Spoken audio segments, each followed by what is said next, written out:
And we are live. Welcome, everybody. Your eyes do not deceive you. Ro is not here tonight.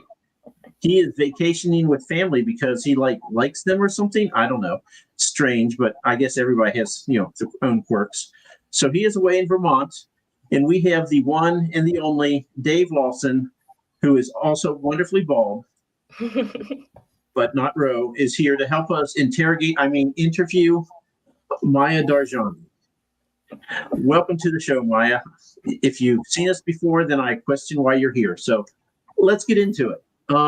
First off, before EL can insist upon it, can you show us your book covers, please? Yeah, absolutely.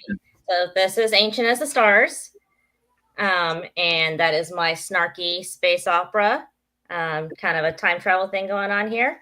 And this is Loyalty to the Max. It's a sequel that is actually technically already out in paperback, but officially comes out next month. I always do a sneaky paperback launch. And so that's also snarky, no time travel, with a side character that people love that's now the main character. And this is the Star-Crossed Empire, which is my romantic space opera dual timeline, romance with the backdrop of, galactic war.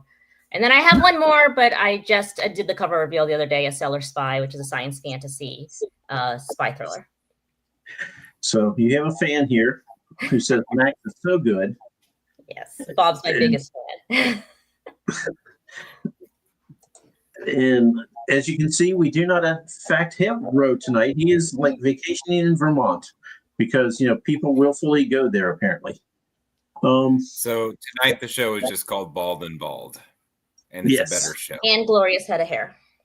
Yeah. Yes. Got hair enough for both of you. Obviously. So my first question is actually to both of you. Whose book is more snarky? I don't know. Oh, no.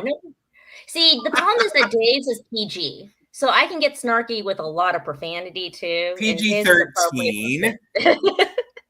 I did sell it to children yes, you did. I could not sell mine. I had a library person come by and I was like, no, I can't do school visits with mine. Sorry.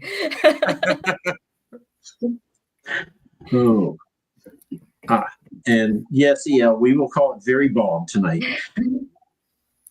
So I would say, as someone who I've read Maya's and obviously I've read mine, and like she said, hers is definitely a lot more like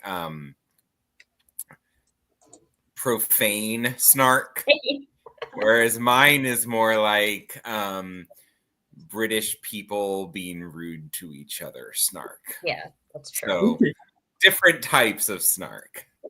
Yeah.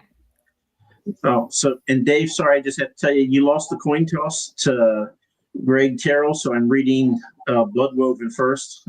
Actually, not reading, I'm listening to it first. But yours is next. So his book is a lot less bald than mine. So we already Audrey, definitely read Maya's books. And we are not the IT. I guess maybe that he means the IT crowd, but I'm not that. Mike has been he's listening to Envoys right now, and he said that the humor is the same as the IT crowd. Oh, no, that's good. Yeah, that makes sense. The British humor. Yeah. And this is actually my brother Maya, and yes. Yeah, I would get kicked out. But boy, would it be memorable. They'd be talking about that 50 years from now.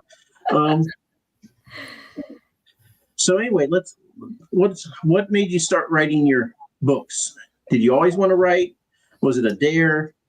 Always wanted to write, definitely. I was one of those kids that was always writing fan fiction. And I think that kind of shows, especially with that first series, that kind of influence comes through.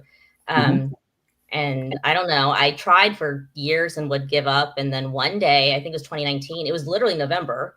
And so other people started NaNoWriMo and I was like, I'm going to do this. And then all of a sudden it just worked. You know how sometimes it just clicks. And so, okay. I mean, I accept it's possible, but no, I don't know how it just clicks. That one clicked. Everything else has been like pulling teeth, but that one, because it'd been in my head for so long, I think just kind of flowed out of me. Yeah. And which one was that? Was your snarky That was my Snarky. So yes, this was a book 2019, and it's been through so many iterations over the last, now 6 years. It's kind of amazing, trying to compare how it looked back then and what it looks like now. But yeah, it was my first book. Have you gone back and looked at like your first draft and just been like, oh God? Yeah, it wasn't that bad, actually. I think my main issue was that I knew my characters so well that I didn't know I was supposed to actually explain to other people what my characters were like. So it seemed flat because it was all up here, and I didn't have that skill to transport that onto the page. And, but in process of trying to do Trad Pub, I got so many good mentors who were like telling me exactly what the issue was. And that was really a breakthrough. Nice. So you tried to go traditional route originally? Yep. How long before you gave up? I would say 5 or 6 years. There's still a part of me that wants to write I have some contemporary non-sci-fi books that I would love to be Trad Pub, but the market's even worse now. And I had little successes like mentorship contests. Like I've been a winner in 2 different ones, and I've had, revise and resubmits, and I've been all that close, but no cigar. But especially with my sci-fi, I realized the market's not there for that. So I wanted to be able to write it the way I wanted to write it, and it was better for the indie market. I just really had that realization and realized that I was at that point good enough that I could do that and do it with confidence. See me, if a traditional publisher came up and said they want to publish my stuff, well, 1, I wouldn't believe them. But 2, I'd be like, no, I don't want to lose control of this. I want to publish what I want to publish. So. Yeah. It turned out I'm a little bit of a control freak. I did not know that until I started publishing. And then when I was considering pubbing some other stuff, I was like, wait, no, I actually really like being able to make my decisions. And, it's for me, it's not as lucrative. For other people, it is. I'm kind of a baby unknown author, but it's definitely more fulfilling for me. And, just at my age, I'm 43. I'm kind of like, I can't, unlike my 20-year-old friends that are grinding at it, I'm like, that's not what I want to do anymore.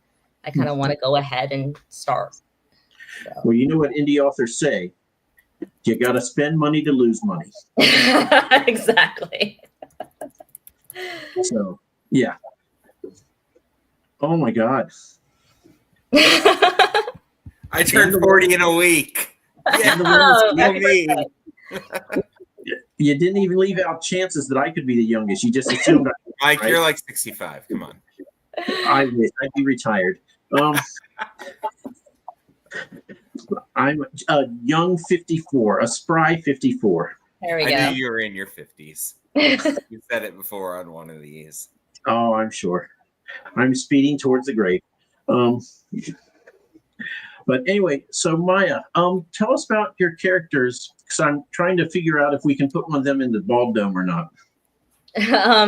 What's the Bald Dome? I've seen the show, but I don't. No, Mike. Yes.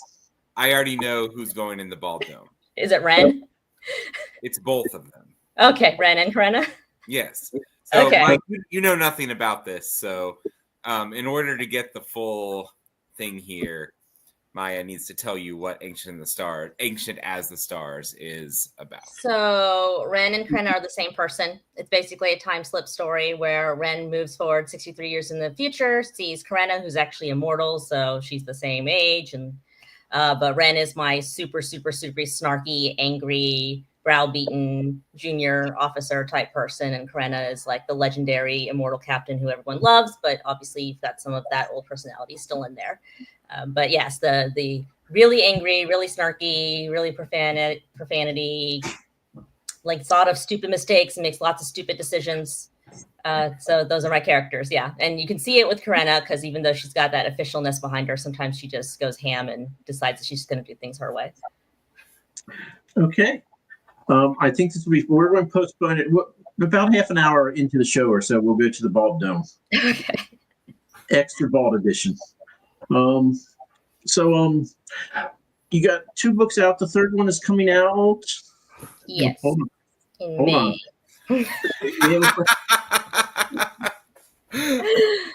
That's a different type of book. Audrey, it is just unadulterated smut. It's not. I am writing a book that I consider unadulterated smut, and all my friends are like, "No, honey, that's half a chili pepper. You do not know what smut is." Like, apparently, I'm way I too had some innocent. characters kiss, and like one of them was like pulled the other one back down, and someone was like, "Did they sleep together?" I was like, "No, they just kissed," but apparently, like that's smut for me. Okay, well, you have a fan, a new fan. So let's see. You read Dave's book. Yes. Who's your favorite character in Dave's book?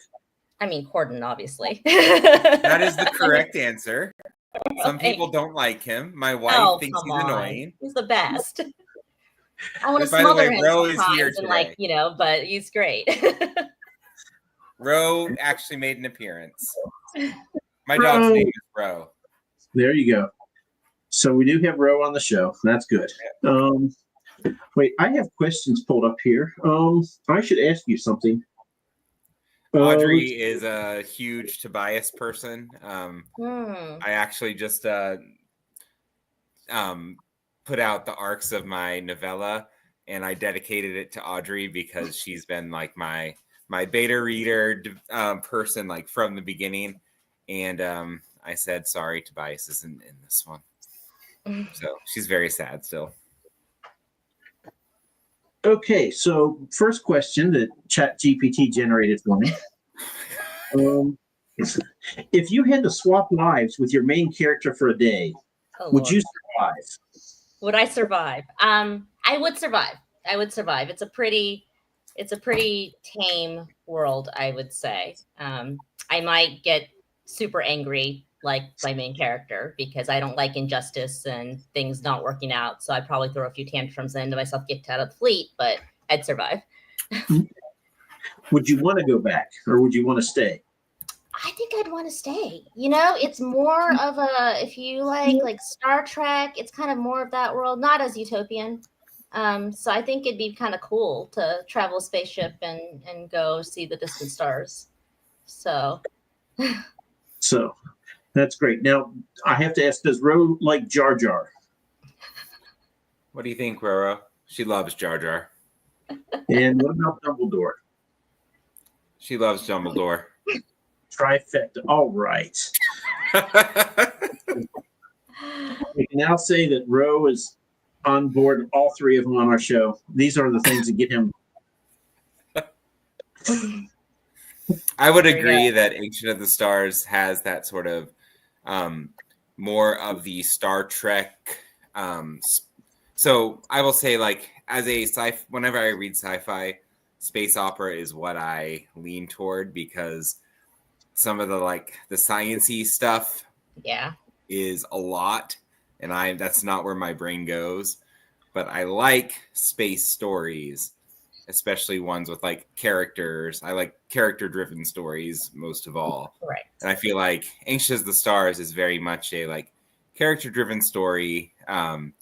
It has a lot of fun characters, but there is that like serious bone underneath it all. And even though I know Maya has compared her other series to Louis McMaster Bujold, is that how you say her name? Lois, yeah. I feel like they both have that vibe of just like the characters remind me a lot of like Miles. And I think Max is a lot like Miles, that kind of ragtag crew when he kind of goes and like his first kind of appearance where he goes and makes his own crew and the army and everything. I think that's kind of a Max type thing, definitely. And I love all of those, like the whole and I'm going to say it wrong because I've never actually heard anyone say it, like Verkosigan. Yeah, I think. That whole series, I love it. It definitely has that vibe. So if you're someone who reads a lot of sci-fi, or you like the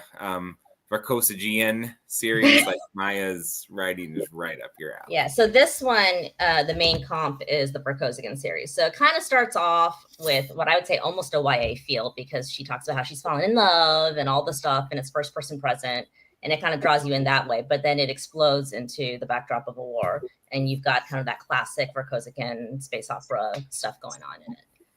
So first person present tense? Starcross Empire has both. No, I am nuts. So it's got first person present in one timeline, the past timeline, because I'm crazy. And then the present timeline is third person past, because I can't do things easy. Okay. Because the first person present's our journal. That's I love kind of that. the, yeah. So So I have a question actually. As someone who like, I come from like the literary fiction background with all of that. And I feel like you definitely do as well, because like I've read your short story on Kindle. Yeah. And so like could you talk a little bit about like your background in like did you start writing literary fiction and then moved into the sci-fi? Was the sci-fi the thing that was always there, and you? Sci-fi was the thing that was always there, but a lot of my reading growing up, I think, was a lot of literary fiction, and then there was a lot of mass market sci-fi. So I feel like you could see those two influences kind of, mixed together. And then you had like Asimov and Dick, and so you kind of everything kind of meshed into my writing style. So I think that's astute. But I don't have an MFA or anything. I didn't do literary fiction, and not like Dave. I tried to get into literature stuff in college, but I could not get into one English class. I never took an English class in college, no matter how hard I tried. But yeah, was going to minor in it, actually, if I went to a different school. So. I never took English 101 or 102 either. And, shows, Mike, I've read your book. I'm kidding. Well, Ro's my editor, so Well, Ro, my dog, or which Ro? They both. Because my dog, I love her, but she's not really an editor. Yeah. Really, she loved everything. She just ate it up, literally. Okay. I had a question, and it just went away, because this is what happens when you're over 50. So amuse yourselves for a while. I'll try to come up with something. How do you handle criticism from reviewers? How I handle criticism? Yeah. I mean, it usually just means the book's not for them. I haven't gotten that much. I think I have a few 2 stars, and it's really usually just, hey, this isn't my thing. And it's from people I respect. So it's just, that's fine. I mean, especially, this is both Ancient as the Stars. I don't have a lot of reviews and the other stuff, but it's a polarizing book. I mean, some people are going to hate it. It's juvenile and snarky, and, sometimes goes off in side quests, and sometimes that's what people want. And sometimes it's not. I'm pretty confident. I think I'm glad I waited so long to publish, because I'm confident in my writing abilities. So that means if someone doesn't like it, it's just not for them, and that's okay. Okay, so I mean that's very mature. I don't think Dave or I would give that answer. Excuse me. I'm shocked. I just think of you as older version of a high schooler. I mean, that's fair. I mean, I teach. Surrounded by high schoolers all day, so I can see that. Surrounded by them constantly. Yeah. So, are you going to write in any genres other than sci-fi? Are you going to do? Yes, she is, because I know this already. Yes, I have a espionage thriller that I guess is coming out next year, since I got an agent who then dumped me immediately, which is a fun story. So I was like, I give up. So that one is coming out. That one, talk about literary, Dave. It is a reverse timeline. It literally is reverse timeline, which is a hard sell. So we'll see how that goes. But it's kind of using the CIA's motif of as a Gothic castle, but it's also espionage. I have a background in military intelligence and stuff, so I kind of use that in a lot of my books, and that's my first kind of explicitly intel book. Military intelligence? Mm-hmm. You don't know this, Mike? Wow, okay. I was a counterterrorism analyst for about 10-ish years. Oh, wow. Okay. Yeah. Nice. So you get a serious job.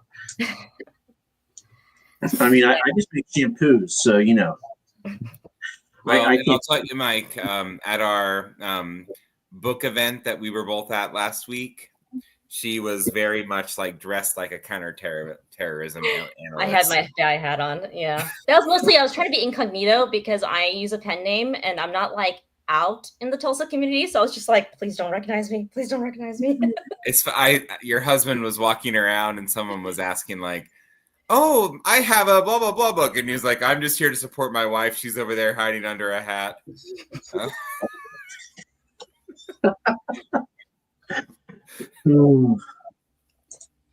What were you before? I don't know what that. Well, I was a civilian, so I didn't have an MOS, but yeah, just. So how did you come up with your world or your whole space system? A lot of mass sci-fi is basically what it is. I mean, it's just, so much influences of Star Trek and Farscape and Firefly and all that. I think it just kind of meshed together in its own world, to be honest. You said two of the Holy Trinity in Farscape and Firefly. Did you watch Babylon 5? Yes, I did. Okay. So I had someone say that it had Babylon 5 vibes. I'm not entirely sure, but yeah, it's all kind of there. I think the biggest influence is Voyager. I think that kind of comes through in the book. But did you ever watch the Orville? Yes. Oh yeah, totally. It's very Orville. I think that's probably the best. It has that vibe. Yeah. Okay. Who did your cover? I did my cover. Yep. Oh wow. Deposit photos back before AI was a problem, so now I have to be a lot more careful. But yeah, just pulled something up, and I'm pretty good with I'm a hobbyist photographer too, so I'm pretty good with digital tools, and so was able to pull them off, and I make my own. So when you said you wanted full control, you weren't kidding. I am a control freak. I did not know this, but yes, full control on everything, including the cover. The only thing I can't do is character art because I can't draw. If I could do character art, it would be over for everyone.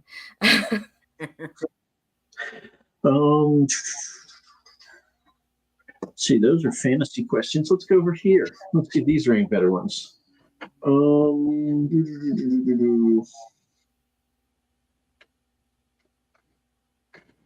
Which one of your characters would be most likely to inadvertently start a cult?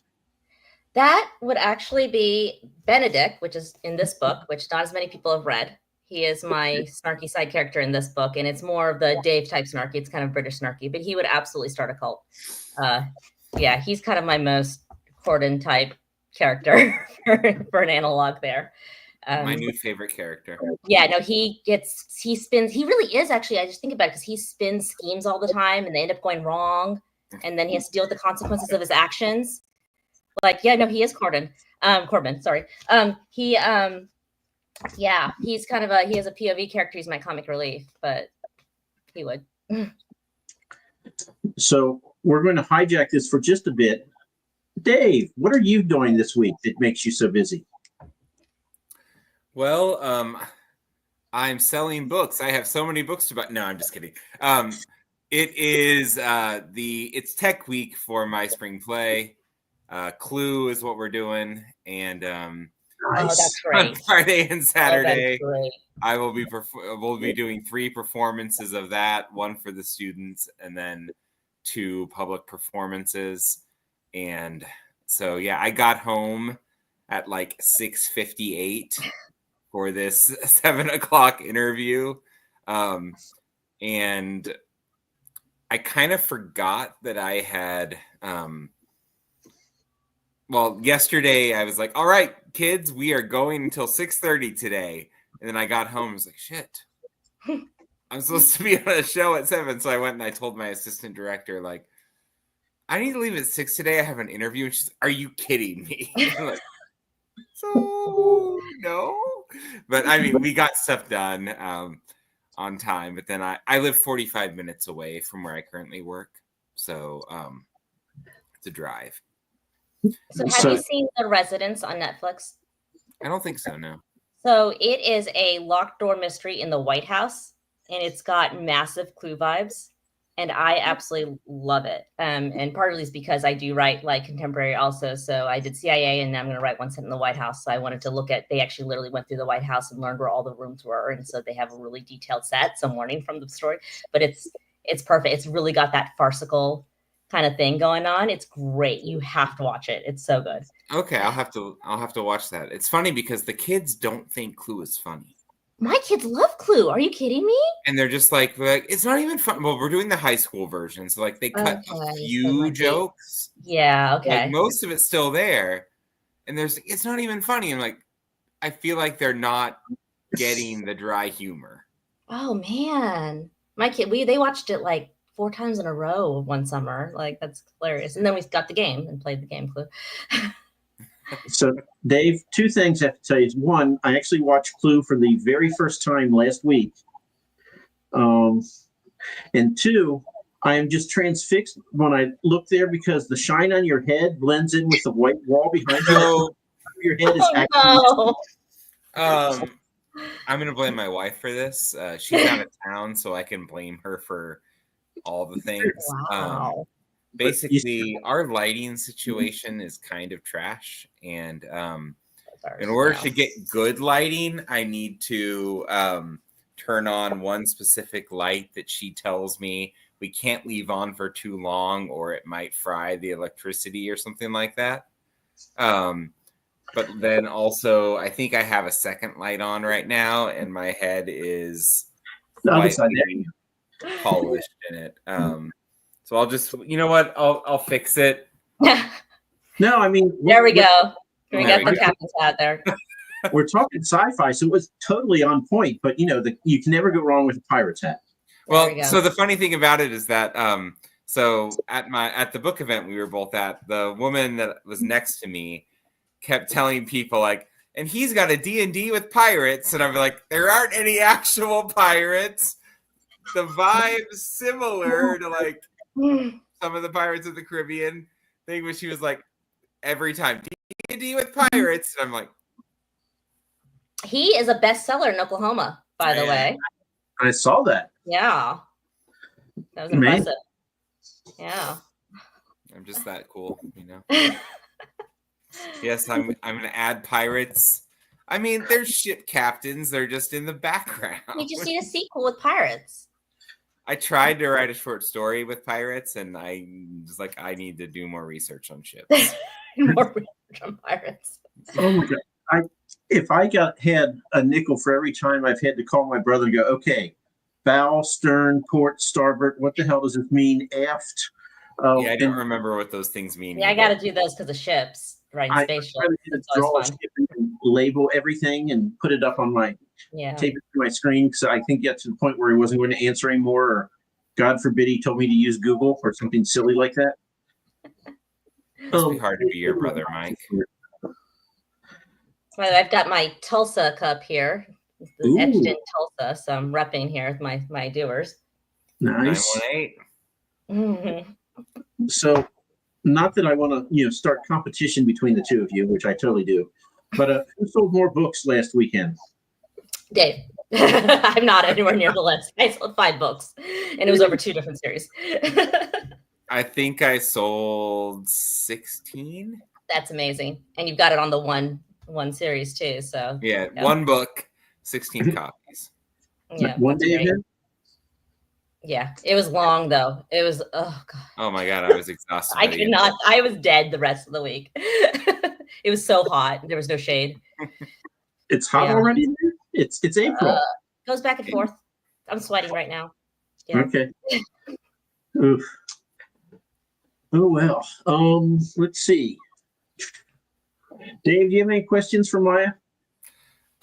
So I am incredibly well prepared. I'm basically Ro, because I know he prepares for every show and writes a list of questions and is always ready. No. I know, I was being sarcastic. I am unprepared completely, but I can come up with something quickly off the top of my head. So we're gonna go with Maya. Who is your favorite starship captain in media? Really? And why is it Nathan Fillion's character in Firefly? I was actually going to answer it's probably Mal. Mal, there we go. Yeah, it might have to be. It's a cross between. It's either Mal on one end of the spectrum or like Christopher Pike in Strange New Worlds, because he's just kind of like, well, he's hot first of all, which I like. But he's just a decent guy, and I don't know. I like his character too. I don't think I've seen that one. Oh, it's pretty good. It's pretty good actually for the new Trek. So I actually have a question. ChatGPT came up with one that wasn't terrible. There's a super intelligent AI. It's been created, and it was given your personality, and it's there to solve humanity's problems. How did we fare? Not very well. I don't do well under pressure. I don't know. I'm not very good at being decisive is what it is. I'm too nice and try to like get consensus and figure out everyone's feels. So like I don't know if I would like be able to like take action to solve all of humanity's problems. Anti-terrorism for 10 years and you're indecisive and too nice. Yeah. Okay. Yep. I'm trying to square this and yeah. Okay. Moving on. Let's see. So I think it's about time for the Bald Dome. Awesome. So Dave has selected who your characters are, who they're going to be. So what we do with the Bald Dome, and it's more geared towards fantasy, so work with us, is that we want to know more about your characters, but we don't want spoilers. Okay. So therefore, we're going to transport them to a brand new place that is not part of your world, but all the rules of your world still hold sway. So, you know, if this was fantasy and they're magic users, they could still cast magic, but does not apply. But anyway, and then they will be given, what is your favorite color? Blue. They will be given a blue fizzy potion stoppered in an Erlenmeyer flask, and it is 100% effective, but you have no idea what it does. Okay. And then they will be in this place. They will come across a potential adversary, and you will have either a weapon or a common item with you. And then I will say, go, what happens next? And then you complete the story of this unexpected encounter between your characters and something. Okay. And I will roll a bunch of dice to determine what it is. Oh no. So let's see. We are number 7. So they have been transported to a subterranean labyrinth filled with traps and treasures. All right. They have a blue fizzy potion. That is number 12, which I get to know what it is this time. Yay. Okay. Now, the choice that you get. This is 2 people, right? The same person, but twice. Well, they get their choice. They get either one common item or one weapon. If they choose a common item, they will face a common animal. If they choose a weapon, they will face a fantasy creature. So what would your characters do? Which would they want? Common item. Common item? Oh, good. That's always more fun. 2 common items here. 2 common items. You know what? Because you've got 2 characters. Let's do that. So one character has a shovel. Okay. And the other one has a quilt. A quilt. Okay. Yeah. So they have a blue fizzy potion they have to share between themselves. 100% effective, no matter, you have no idea what it does, but it's there.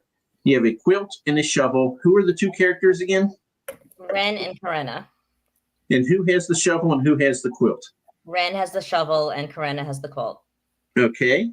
And so they are walking in this labyrinth underground filled with traps and treasure.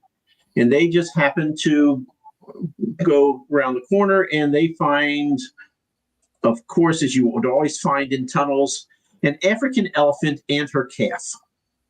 Okay. And the calf wanders up and sees you first. Mom gets very scared seeing these potential predators. The ears start flaring out. It's, bellowing its call, and it's coming right at you all. What do they do next? Wow. I think they're okay. So they love babies. They're actually kind of softer than they appear. So they'd probably be like, "Aw, a little baby elephant." I don't know. But Mom's getting angry. I don't know. I mean, there's gonna be a lot of cursing. Fighting about what to do next. I think Kren would probably panic, throw the blanket at the mom to like distract her, and Ren will start waving the shovel, and then they run. I mean, that's basically not very effective, but that's basically how they're like the Keystone Cops. That's basically how they'd react. Okay, so had either one of them drank the potion, it was a potion of animal friendship. So then you could have played with the baby. But sadly, we did not do it this time. No, I don't think they'd be smart enough to. I think they'd be too scared to drink the potion. Fair. I mean, Michael or Birdie, when he was here, he and the Manicore, I think they missed each other 2 or 3 times in a row each. And so then they just decided to sit down and have tea. Because when you can't hit each other, you just have tea and go on your merry way. So, but this is new and novel. We've not had elephants in tunnels before. You missed a chance to tuck the baby elephant in. I know. Well, that's the thing with the angry mom. That's the problem, because definitely, like, yeah, if I had just drank the potion, she would totally be all over that. Like, they love little babies. Yeah, but then they probably wouldn't let you leave either. So, you know. That's true. They often make bad choices. This is a great example of it. Okay, Joe, next time you're on, although I don't know that your character won't miss that many times. But anyway, so you are not a member of the Secret Scribes. I mistakenly thought that you were. No, I'm not cool enough for the Secret Scribes, Dave. Yeah, trust me. I know. Right, fantasy. I have a fantasy book coming out, science fantasy, but you know, we're getting there. Yeah. That's fake fantasy. I'm just kidding. That's fake. It is fake fantasy. It would sit on the sci-fi shelf, totally. Just because she wields shadow power, you know. Alex has a great question there in the chat.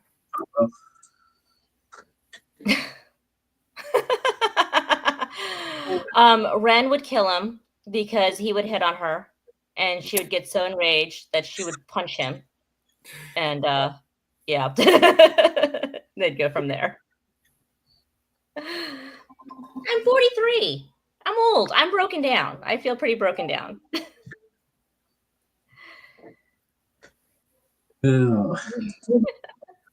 So, okay. Where was my question? I need to know, what is your favorite holiday, and how would it change if your 2 characters were with you for that holiday?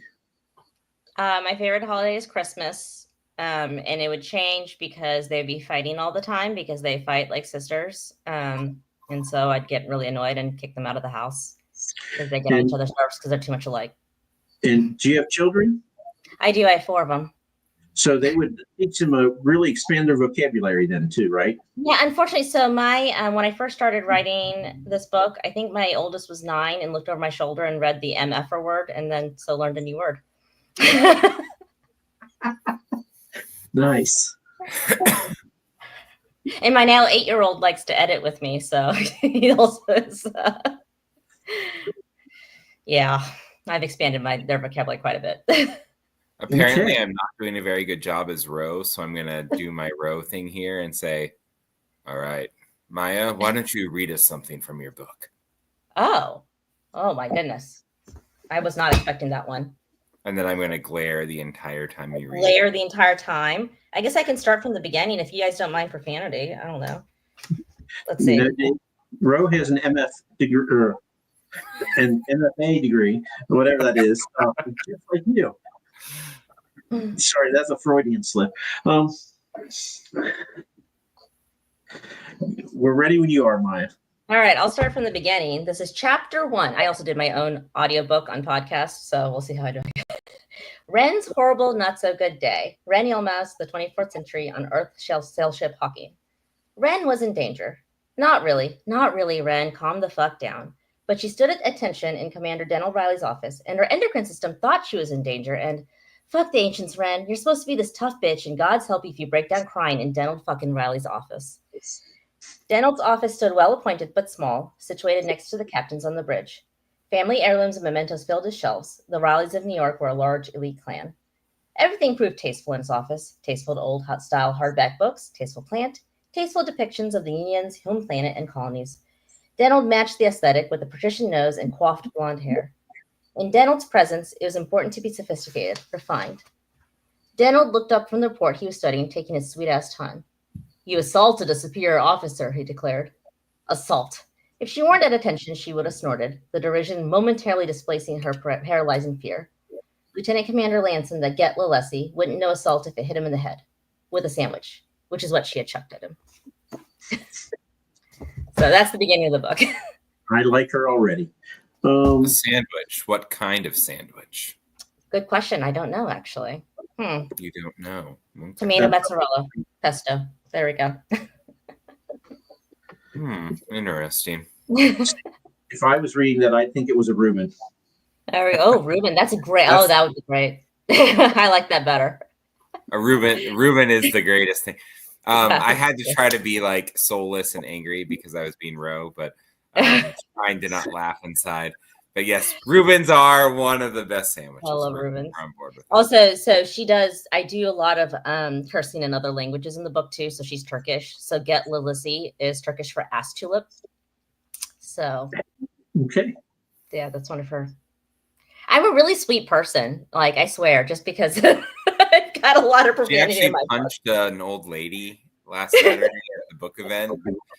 She's like, buy my book. And the lady was like, I don't read sci-fi. And she was like, no, there was an old lady. The person next to me writes paranormal romance, which is really spicy. And there was a grandma being like, does it have sex in it? And she was like, yes. And the lady's like, don't tell my granddaughters. And like bought like my table mates whole set. It was so funny. I was like, okay, grandma, getting it on.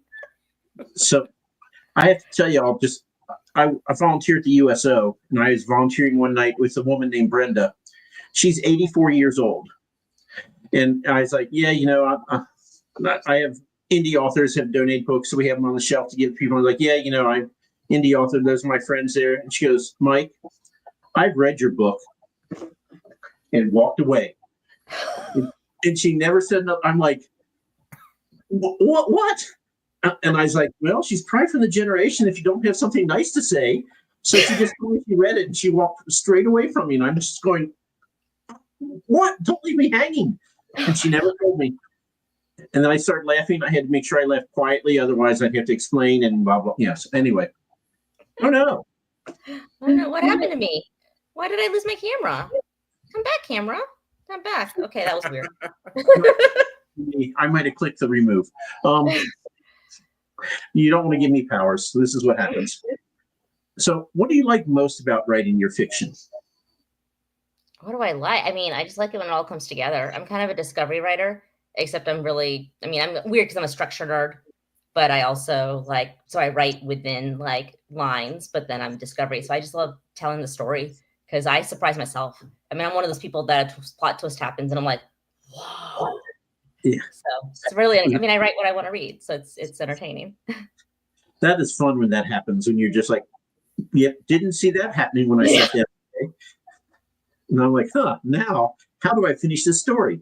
I never know how they end. I mean, that's one of the problems with writing series because I'm like, I don't know what happens next. Like, I completely agree with that. Just like I'm like, okay, this is how this one's probably going to end, and then I'm writing like, yeah, that's not how it's going to end. That's not going to end. Yeah, I'm like, I inhabit the thing where it's like I kind of outline, and then I write, and things go off the rails. It helps because my things are so character focused, and the things that people say most about my books is my characters feel real, but it really is. They do what makes sense because I make the characters and they do things. So it's interesting. But being a structure nerd helps because it doesn't go off the rails.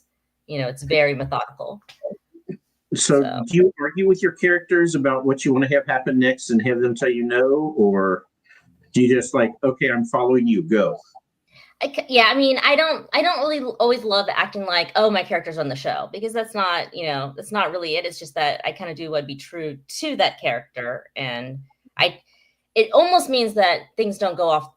Sometimes my books aren't as exciting as other people's because I kind of like within the bounds of the world I've created and within the bounds of this character, this doesn't make sense. So sometimes they kind of stay a little closer. Like we don't have a lot of big revolutionary changes in my books because I just feel like I like to be realistic with the world I've created. But I do, so I don't let them run the show, but I do go, this doesn't make sense. This is not what they would do in this case. They're not going to have a complete personality transplant and go off and do this fun thing, even if it would be fun. Yeah. So I'm looking, I wrote down questions before we went live that I could ask you, and I cannot find them now. So anyway, We're going to ask another question here. What advice would you give aspiring authors who are considering self-pub Oh, other than run away? Um, I do things really uniquely, so I'm trying to think. I'm weird. I mean, part of it would be just writers themselves need to do their own process. Like, don't listen to what everyone else says they need to do. Like, I edit as I go. That's just how I do it. So that's just basic writing advice. But in self-pub itself, I don't spend a lot of money on mine. I don't know. I feel like I feel like I can put myself out there more because I bootstrap everything I do. And that kind of helps because I don't have that stress of sell, sell, sell. It's kind of whatever. If I want people to love my books, and if it means giving them away for free, I can give them away for free. And I don't have to worry about being in the black for that reason. I'm not much in the hole because I make my own covers and I had enough mentorships that I'd gotten a lot of free editing, and that just works for me. It doesn't necessarily work for other people. I think other people putting the money in and doing the best product they can that way works too. So, I mean, just like writing, I guess self-pub, it's like whatever works for you. Don't listen to what other people do. Don't tell them people who say you have to spend $1,000 on a cover or you have to do this. You just kind of know yourself and you know what works for you. You got to trust yourself. Oh, hard sci-fi question here from EL. Yeah. So with the Broken Union series, I kind of did a basic like Albuquerque drive, kind of like a warp drive. So we did that in a bubble, but kept thrust gravity throughout. So I don't do hard sci-fi, so I kind of did a nod to it by explaining how that could happen. But I don't do the time dilation and all that stuff. I think time dilation would exist in my universe, like if they were an impulse at like 0.9. C that gives you a time dilation. But we just kind of got around it by creating a bubble. And all my other sci-fi, I didn't even try. So like the hardest sci-fi I have is the Broken Union series, where I at least tried to explain why things were the way they were, and everything else is like, yeah, no, they just like warped. It's cool.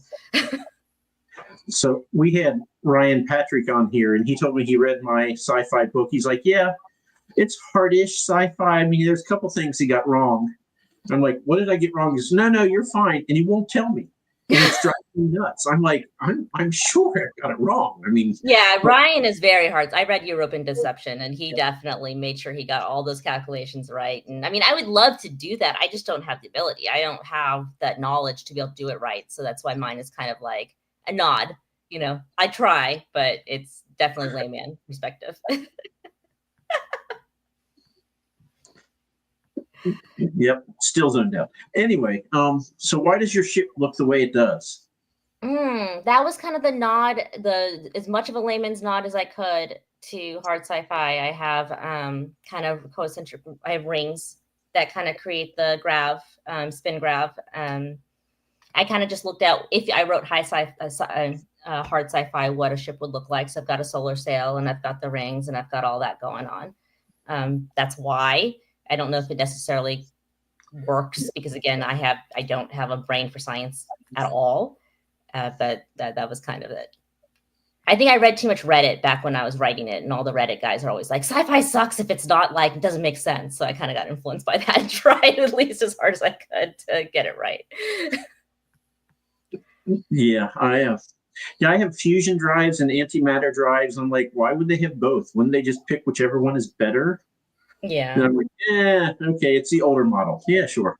My drive literally uses something called exotic matter, which is like, if you look up the Albuquerque drive, it would only work with the exotic matter. And I'm like, I'm just going to name it exotic matter. I don't care. So that's how much I tried. Not very much. That's true.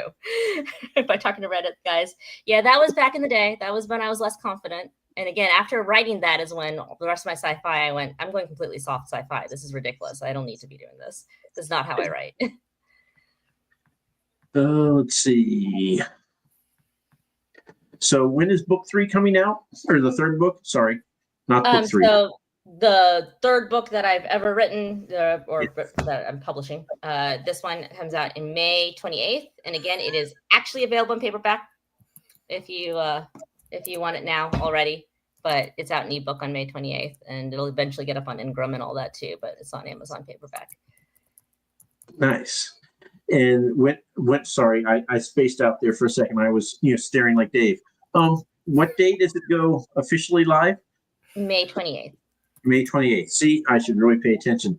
I'm only the interviewer. Let's see. What do we have here? Have you gone down any interesting rabbit holes researching for your book? For this, yeah, I mean, the sci-fi stuff, it's mostly going down the hard sci-fi stuff. We're trying to get some of the science right. So like, I don't know how tidally locked planets look and stuff like that. So that's kind of basic. For a lot of my other books, I get really into politics. So I go a lot. I mean, I do a lot of like poli-sci type stuff. I mean, I was an international relations major, so I have a lot of poli-sci background, but how revolutions are formed. I'm listening to Dan Carlin's history and like just trying to understand, how those things happen. So there's a lot of political rabbit holes. And then for my thrillers, I go into really insane rabbit holes about, I've been in the CIA, but I don't have great memory, like what the layout is, or like the hot dog machine in the basement, or those little details you get when you're doing contemporary. Instead of world building, I'm trying to do as much research as I can to figure out what the world actually looks like. And one of them, I went to Georgetown University, but I was trying to describe the trees that were there by the graveside. And I'm literally like looking up people's like student projects to see like what the like types of trees were by there. And then I ended up just saying a row of trees. But I ended up like looking at a hand-drawn map, trying to like get the accurate like placement and type and stuff like that. You're going all day around and you're like, you know what? No one cares. No one cares. Yeah. You do all that research and you're like, it's a table or whatever, right? I did that once. I spent like a whole weekend. I forget what I was researching. And by the end, it ended up being one sentence. Yeah. And it basically, yeah, if you want to know more, ask me. I know, but moving on. Yeah, absolutely. So do you get stuck writing ever? Because when I get stuck writing, that's when I'm like, you know what? I need to do more research because I like research. So I'll do that. I do. Although some of my research is actually reading comparative books. I think sometimes that sparks something in me. Some people don't like to do that. They're afraid that it would influence them unduly or they'll accidentally plagiarize or something like that. But a lot of times when I'm stuck, I'll read books in my genre and it just kind of sparks something in me. Although lately I was stuck and I'm writing a sci-fi book and I ended up watching 6 seasons of Madam Secretary. So that was research for like something completely different. But like what it is usually it means I need to take a break. And you fill the creative well, whether that's writing fan fiction or watching something or reading something, and it kind of helps. And even that did help actually, because I love the character work on that show. I hadn't watched it before, and it kind of helped me bring in the character work into the book I'm writing now. Yeah, I always if I'm ready. Go ahead. Go ahead. I was going to ask, what would be some self-pub or indie books that you would recommend that everyone absolutely read? Either just like because you think they're ones that gave you like that, gave you a little bit of like, oh, I wish that was so good. I want to try to do something like that as well, or just ones that you read and thought this was such a good book that I need people to know about it. I think I would say 2 books that aren't ones that I write that also just did not get that popular. They're both friends of mine. But Evie Belknap's books, The Tenfold Tenets, and yes, obviously Day's book. But see, as part of this is this community we're in. Like you've got the Twitter community, and everyone kind of knows each other's books. So they bring up books that aren't as like popular in the community that we are most popular. I would say The Cozy Fantasies by Evie Belknap, definitely. So Tenfold Tenets and Stake Around and Find Out.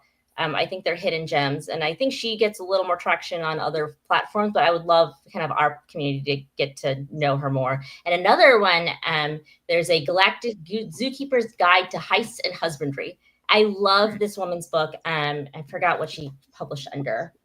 AC something. I can't remember her pen name. And she's got a snarky character like mine. Very, very snarky. And she just never really broke out. And I'm just like, man, people don't know about this book. And so those are the 2 I would recommend just because they're what I would call hidden gems, especially the Heists and Husbandry book, because no one really knows about it. And I think it was really well done and funny and light. And it's not, I don't write, I do write some cozy, but my Cozy Fantasy is going to have a murder in it. But those 2 are just cozy and they give you a warm hug. And I think people would like that. AC Huntley is what. Lacey Huntley. There we go. Yeah. So she's a dear friend of mine, and I beta read her book a long time ago, and she published, but she's not on Twitter. So I'm kind of like, man, there's a whole world out there of people who don't know about her. Yeah. Let's see. So after this book comes out, then you're coming out with a thriller? It's next? Nice. It's a science fantasy spy thriller. Thriller is kind of weird. When you write spy books, it's kind of hard because it's like, do you describe it as a thriller or not? Because mine's more like John le Carre. It's more, there's not like as many chases and stuff. Like a lot of intelligence focused books that I like have the heart pounding thing is this person going to catch me as I'm trying to like evade, detection, as opposed to boom, boom, blow things up. So I always get a little squirrely about the word thriller, but I think that's what it still ends up falling under. I mean, it's kind of like The Americans. If you ever watched The Americans, that show. Yeah, not really lasers is the thing. So it's science fantasy. So she's got magic. So she does have shadow power. Okay. But she is a sleeper agent on a planet and is trying to evade detection, basically. So, yeah. Okay.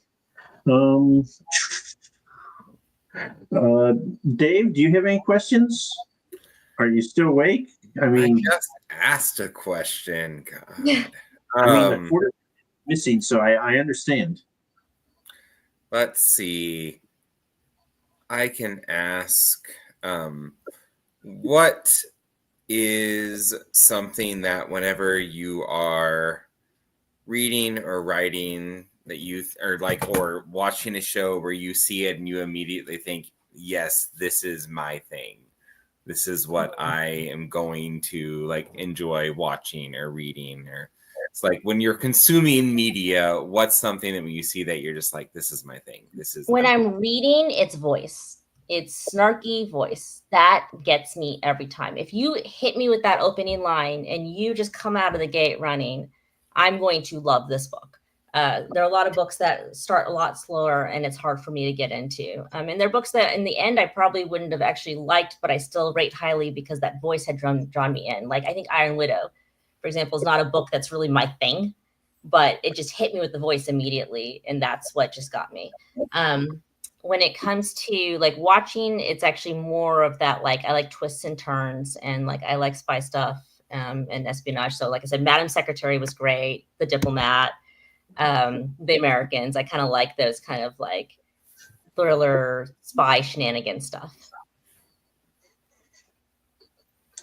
Okay. Well, I am not Ro because he's normally the interviewer. So is there anything we should have mentioned, should have asked you that we did not? That's a good question. I guess what I'm writing now, maybe? Yes. Okay. So I am writing a book called Queen Beyond the Rift. And as usual, because I'm an indie author, I don't do things that make sense. So it is a sequel trilogy to this book. So this book is book 1 and something, but instead of writing books 2 and 3, I went ahead and jumped ahead and I'm writing kind of a whole new sequel of that. So it's 20 or 30 years later. And it kind of hits that romantasy trend a little more. Romanticize is what I call it. So that would be my first full thing that has that kind of plugs into the romance more. Although I started writing it before romantasy was a thing. And it's a woman who is kind of a year away from her home and she's a princess. Turns out her father abdicated. She became a queen. And then there was a coup. So now she's stuck a year away and she's trying to get home to take over her home. There's romance involved too, but she also is a big believer in democracy. So she actually would have liked to, overthrow the monarchy when she was there. So now she's kind of torn between that whole, I need to save my kingdom, take the throne, but I also want to give my people democracy and kind of the arrogance in even saying, give my people democracy. So there's a lot of those thorny questions there about that and romance and heat too. Again, I think I said this before we went live, but I think it's the smuttiest thing ever written, and my friends read it and they're like, no, honey, no, not smutty at all. You're just way, way too innocent. There were some lingering glances in there. Yeah, there's some open door scenes, but they're that's half a chili paper, baby. That's nothing. Okay, cool. And do you want to go through the whole agent thing that you had for a minute before you got dropped? Do you want to tell that story or not? Oh my gosh. Okay, so I didn't officially sign with her, but she was already a long shot because she was a brand new agent. But I knew that I had the power to walk away if I needed to because I'm enough of an indie author and have enough confidence. But so I submitted to her for my contemporary because she had asked her something exactly like that. And she is a DC based person, and I knew she would understand my book in a way that other people wouldn't. So I submitted to her and pretty much almost immediately got an offer. Got a full, all that, but it went really fast. But after she offered and I started contacting other agents and got some fulls from some really big names, she all of a sudden turned around and said, never mind. I don't think this is going to work out. Never quite understood what happened. Our best guess in dissecting everything is that she didn't like that I was using her offer to leverage other agents, which is the way you're supposed to do it. I think she was used to a lot of people being really excited for being with her and wanting to choose her. And I think she might have found out some of the agencies that had given me requests after finding out that I had an offer. And she probably had thought that I was using her to get some of the big agencies, which was not true. I was actually going to go with her. And I didn't get offers from those other fools anyway, because it's a niche book. She would have been the right person to go with, but I guess I dodged a bullet. She just out of nowhere was like, never mind, which is not something you're supposed to do. So that was disheartening. And also used up all my offer. You know, I had done that. I'd gotten all these other full requests from these really big names who did a quick turnaround. So they went ahead and said no because they didn't have time to read. And so I figured burned all my bridges because of her. So I'm probably going to self-pub that now. Okay. Yeah, no, not great. When you hit it big, you'll be getting 70% of all those book royalties instead of, 7. There we go. I just like the whole thing with people ask like, why did you self-pub, etc. And I feel like for me, it was a situation of just like, I just didn't want to spend the time dealing with all of that again. And just... Yeah. Because you've been through that, right? You had an agent? I had an agent for a few months in 2011. And I think it was basically a similar situation of like, I might have been like one of their first 2 clients. And I don't know if they really knew what they were doing because I didn't really notice any kind of like, we were sending things out. Like, I can't remember now, like if we even like submitted it. Oh, that's rough. Yeah. Like for a few months. And then I just kind of was like, yeah, I'm not interested in this anymore. Yeah. And I mean, because I have a foot in Trad Pub and I have so many friends who went through it, I'm not... It's true. I didn't tell anyone because I actually had told a friend. I was in Discords with people and I was like, I'm not going to announce this because things always go wrong. And they did. So it was a secret agent. Anyway, yeah. So I'm not one of those people who do the whole, indie's better than trad's better than indie, because I feel like I do have a foot in both worlds. And I tried so hard for so long to be in the trad world. And so many of my friends are and have had success in it. That's just different markets and it's a different way of selling. One's not necessarily better than the other. And I'm definitely, like I said, I'm not selling, one day maybe I'll hit big, but it's where I am right now. It's where I need to be. I would say there are fantastic trad books. There are fantastic indie books. Yeah. There are bad trad books. There are bad indie books. So it's kind I'd go. I have a friend who had a terrible experience for a long time, and she just got a 6-figure deal with DAW and for 2 books. So I mean, sometimes it just works. She's great. Jess V. Aragon. You should read her book. Demon's Start comes out next year. And she's been through hell and back with other agents that screwed her over, but it's not always that happy story. See, I queried 3 times, and you get the query letter, and I'm like, no, this is just for the birds. Like, I don't have this patience. I'm like, and then I give up control. I'm like, no, can't do that. Yeah, no, the lack of control finally got me. I am glad I went through it because it made me a stronger writer. I started querying, and I purposely started querying before I was ready. But that panic, it's kind of like that ADHD panic when something's due. That panic made me get better and better and better. And it made me try all these different things. And how do you write the hook to get an agent? I mean, how many times did I rewrite things so I could get a full, all that. It really taught me how to draw people in a way that I don't think I would have if I had started with self-pub. So it was a good experience for me to attempt that. And then the different mentorships I did really, really helped. So it made me better, but man, it was demoralizing. So how many Comic Cons do you do a year? Me? Yeah. None. Well, one then, last week. That wasn't a Comic Con. No. That was just a bookstore event where they took 60% of our profit. Oh, okay. They gave us 60%. They gave us 60. Oh, that's better. Yeah. Okay, I might have made $2. But I was actually looking at the Oklahoma Comic Con options. I think this year probably there's not much of a chance, but it's something to consider for the future, I think. Yeah. And then Maya, you and I had talked about at some point doing like a Barnes and Noble, doing like the joint signing thing, because I feel like it would just. Although I did hear, back talk here, Half Price Books apparently has a really nerdy coordinator who loves nerd books and like. Is there Half Price Books in Tulsa? Yeah. So we'll talk. Where? Because, maybe it's in Broken Arrow, but apparently I got a name from my table mate. She said she was just selling books left and right because it was just all nerds who just wanted nerd books. I was like, okay, cool. I'm a nerd.